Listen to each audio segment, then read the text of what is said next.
So a new life has been created, a unique individual with a soul and with its own DNA has been created, you say, but Yes. the conditions within the womb have been made hostile so that the baby can't live.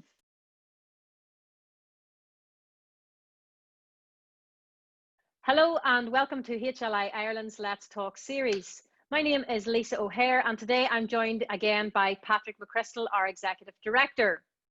Our topic today is on the abortifacient or abortion-causing nature of many contraceptive drugs.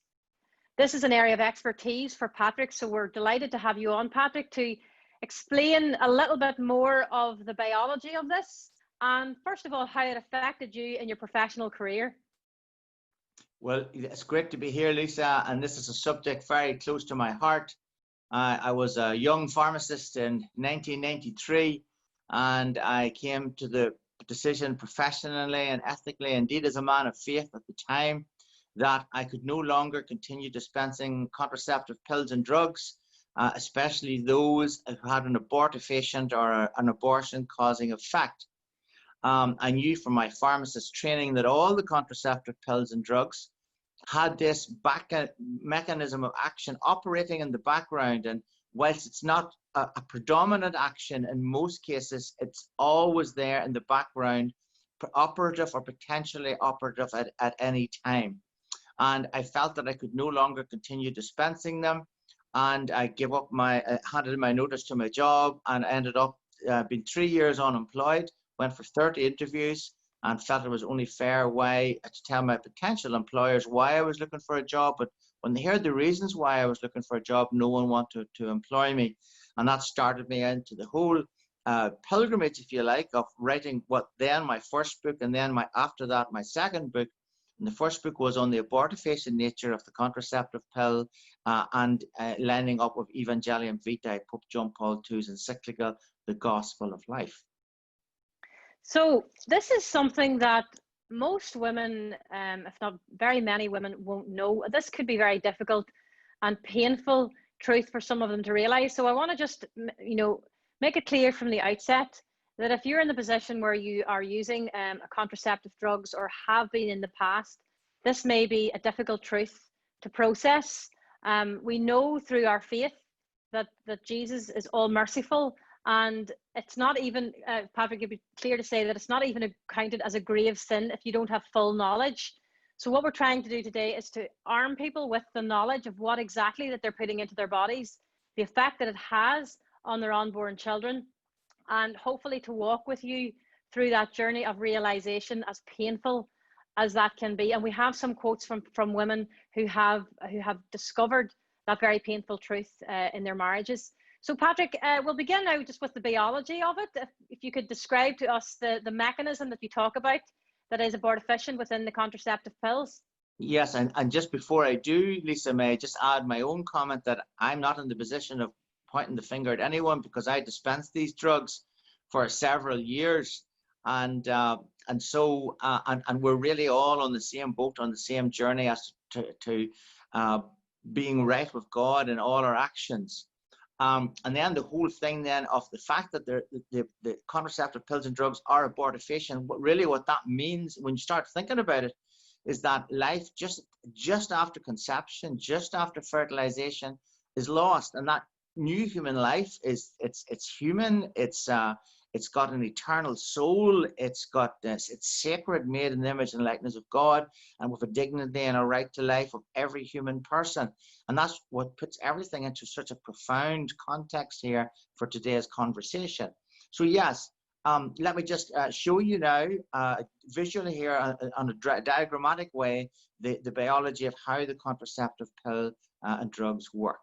So here, Lisa, we have the diagrammatic representation of the female procreative system. And what happens is that when intercourse occurs, the sperm are released here into the vagina. They make their way up through the cervix, up into the endometrium or the womb area. And typically what they will do is they'll make their way down the fallopian tubes towards the ovary. Now, should a woman's ovulate just at that time, the ovum here, the ovary here, releases an ovum, or terminology, everyday terminology, an egg, but an ovum, which is released then, and it makes its way down the fallopian tube and will meet the sperm somewhere along the fallopian tube. They will fuse, and a new life will be conceived, and then that new life makes its way down the fallopian tube, so dividing and subdividing until it arrives into the endometrium, or the womb. And typically speaking, 5 to 14 days after conception, that new conceived human life, that new human being at the embryonic stage, implants in the inner lining of the mother's womb, and then stays there for 9 months, drawing all its nourishment from mum, and at the end of which, after 9 months, all going well, the little one is born. So then there are 4 mechanisms whereby contraceptive pills and drugs prevent this action. The first one is that, and this is the predominant one, the ovary here that I'm pointing to, under the action of the contraceptive pill, the predominant action is that the ovum, or the egg, is not released on a monthly basis.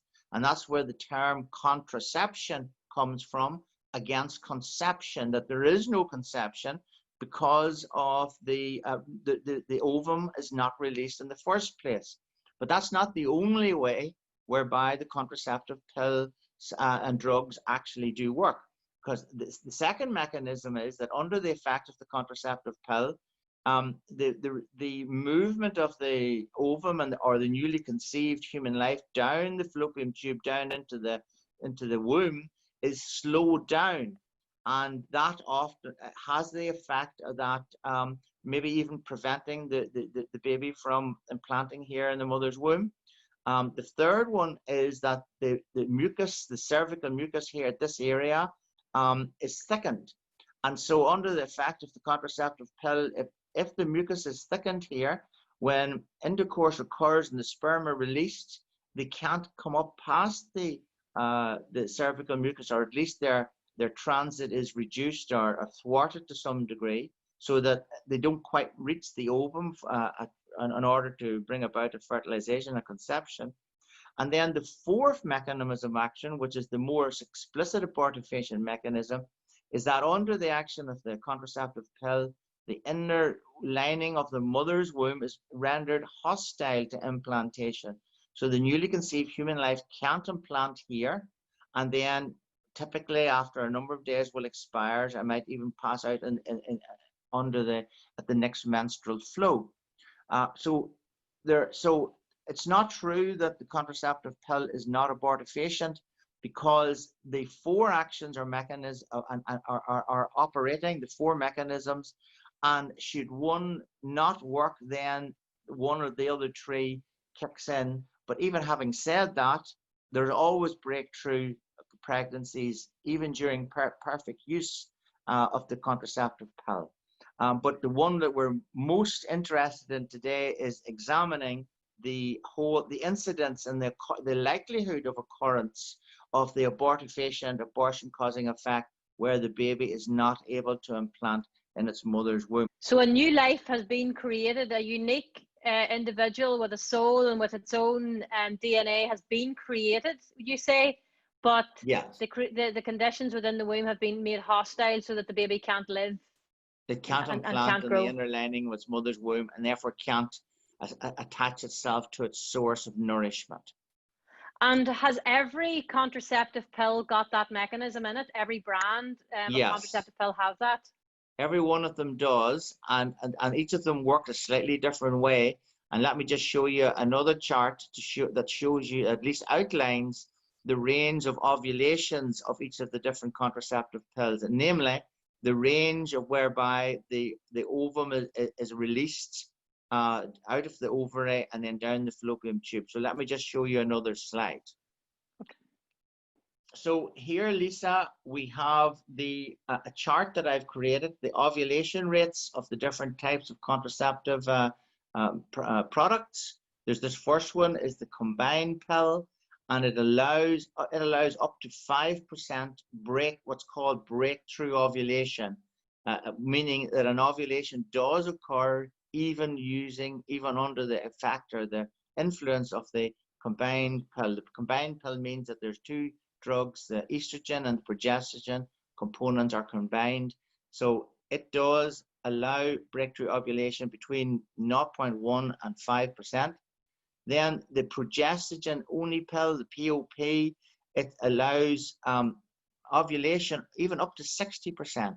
Now, this is a preparation that's used for older ladies, ladies over 35, or for smokers, and it does allow a much higher rate of ovulation, rate of release of the ovum. Then the intrauterine devices, these are typically copper or other materials that are inserted into the endometrium, or the womb of the mother, and they cause a local inflammation of the inner lining of the mother's womb, and prevent the baby from implanting in the mother's womb. And so some of them are impregnated with a drug, levonorgestrel, which up to some degree prevents ovulation, but the longer they stay in, that drug lessens in its efficacy. And these intrauterine devices can allow ovulation, that's the release of the ovum, right up to 100%. Then the Norplant implant, which goes into the under the skin of the upper arm, that allows 10 to 50% ovulation breakthrough. And then the Depo-Provera injection, it's a 1% ovulation rate. So one of the other interesting, if you like, statistics here is this percentage of breakthrough pregnancy, where all of them have some degree of breakthrough pregnancy, even in perfect use, which shows that they're not 100% blocking ovulation. And indeed, all the other mechanisms aren't fully operative as well. So the combined pill is a breakthrough pregnancy rate of 0.1%, the progesterone only pill 0.3%, the intrauterine devices 0.6%, the Norplant 0.09%, and then the injection 0.3%.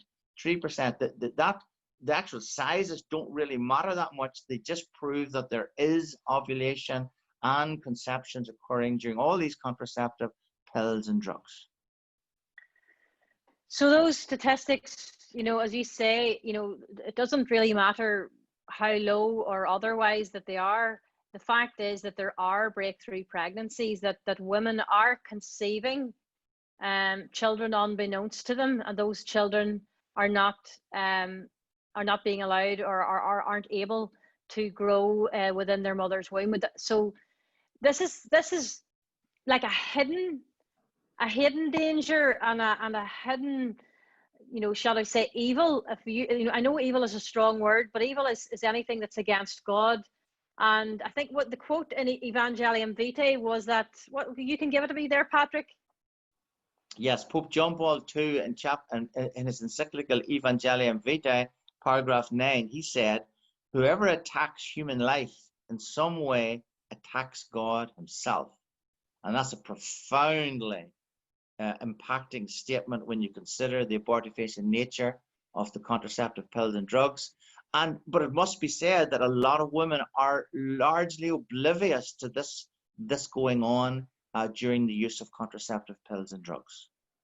Yes, Patrick. So, obviously an attack on human life is an attack on God himself, but even from the perspective of a mother, if I thought that I took away the life of my unborn child, that is an attack on my own heart.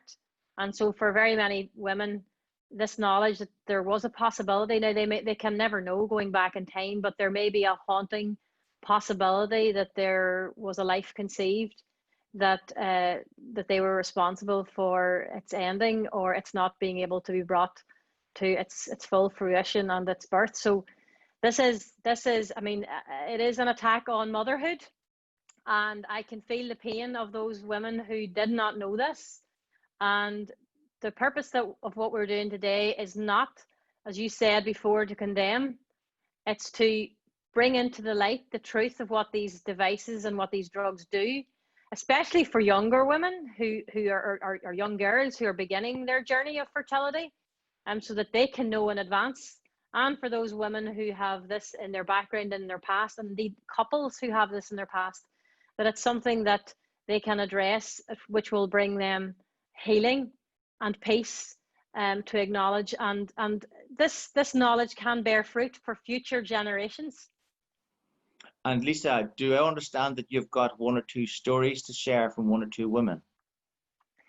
Yeah, again, Patrick, from your book, we have two experiences shared by women who discovered this truth. One woman actually, in a letter to yourself, she said, "I got married at 35 and we tried for a family from the start.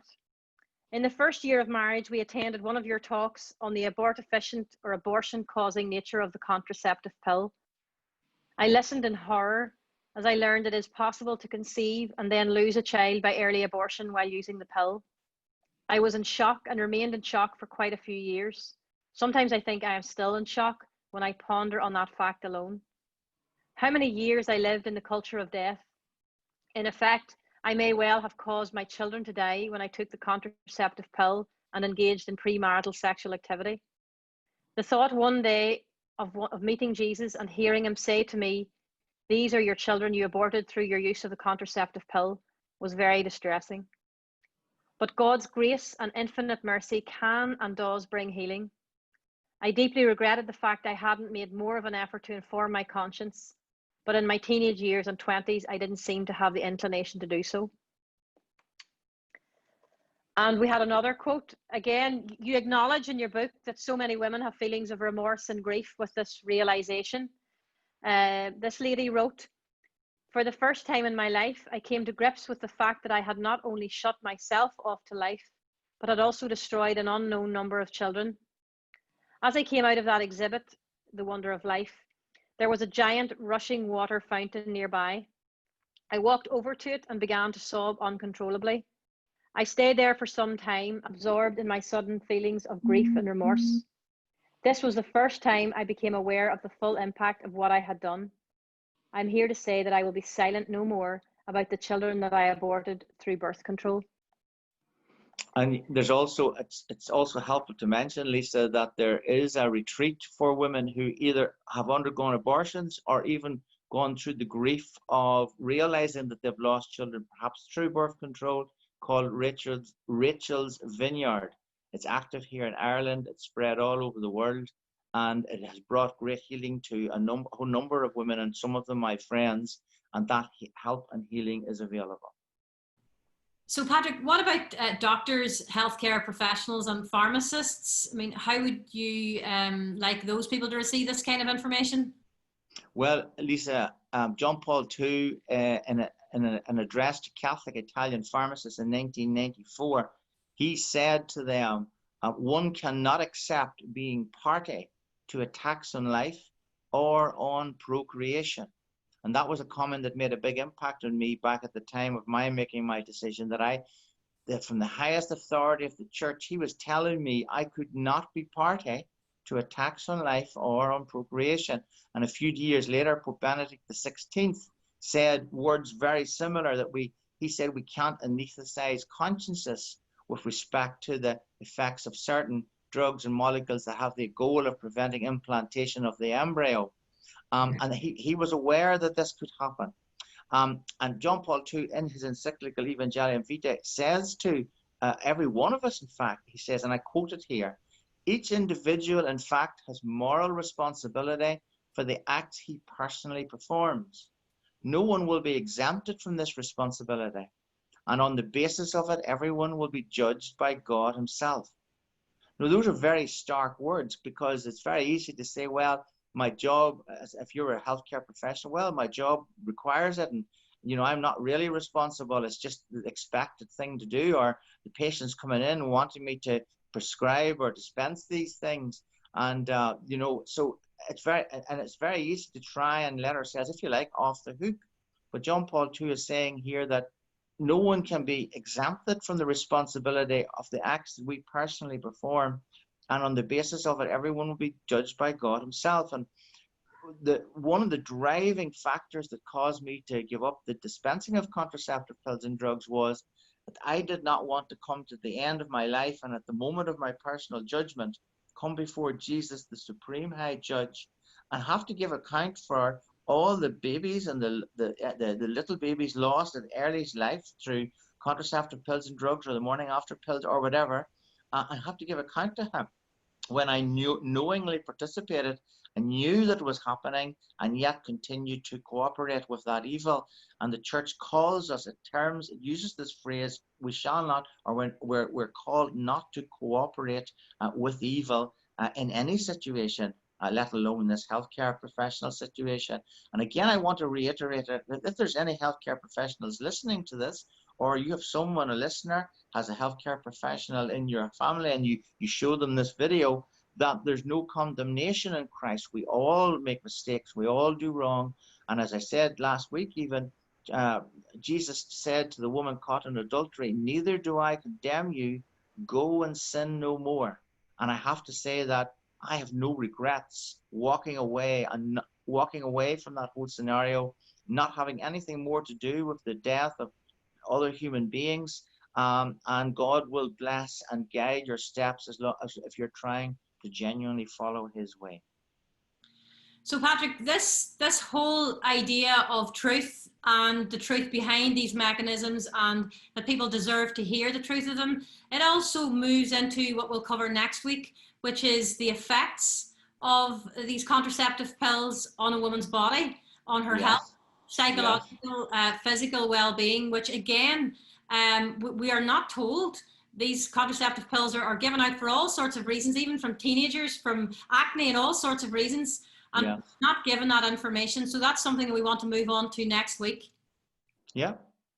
So thank you for making all this happen today, Lisa. We hope that our message helps those who are listening to us to draw closer to God and to be more obedient to his laws and his gospel. We're all on the same journey. Thank you for watching. Please remember that we at HLI Ireland are working and praying for an Ireland where God is first, life is sacred, and the family is cherished. God bless.